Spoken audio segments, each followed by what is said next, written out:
तो मुझे बताएं आजकल के जो हालात हैं उसके बारे में कोई बात करें। ये देख लें, बाजार खालम खाली है। बाज़ार खालम खाली है। ठीक कोई हो। काम नहीं है। इसकी क्या वजह है, किस चीज़ की वजह से? सब भाई ये तो हमें नहीं पता, लेकिन काम किसी का भी नहीं है।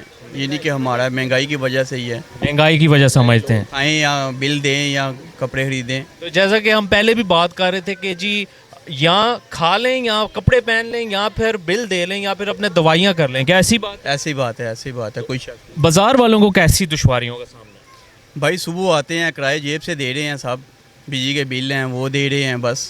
ऐसा कब से है? ऐसे तकरीबन 1 साल तो हो गया है। तकरीबन 1 साल से। साल हो गया, ऐसे ही चल रहा है सारा। तो कैसे गुजारा हो रहा है? बस भाई अपनी जेब से भी दे रहे हैं, जब थक जाएंगे फिर छोड़ के चले जाएंगे घर।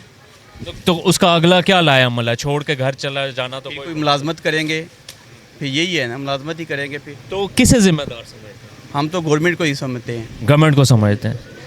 क्या समझते हैं इसमें अवाम का भी कसूर है? अवाम का नहीं है, गवर्नमेंट का ही है भाई। गवर्नमेंट का कसूर। पूरा गवर्नमेंट महंगाई काम करेगी तो सारा कुछ सारे चलेगा। टैक्स के हवाले से कोई चीज़? टैक्स तो बहुत ज़्यादा चल रहे हैं ना, बिलों में भी हैं, वैसे भी टैक्स लगे हुए हैं, कोई इसमें रिलीज नहीं है। तो क्या करना चाहिए गवर्नमेंट को? गवर्नमेंट को महंगाई कम करनी चाहिए, बिजली के बिल जो हैं इनमें कमी करनी चाहिए। महंगाई कम होगी तो लोग शॉपिंग करेंगे, खुशहाल होंगे।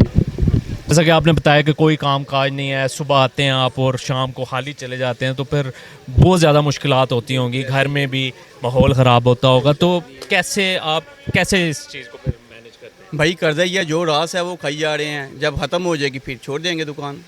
जो रास है वो खाई जा रहे हैं, जब ख़त्म हो जाएगी तो छोड़ देंगे दुकान। ये हालात हाज़िर हैं महंगाई की वजह से, टैक्सेस की वजह से और बिलों की वजह से।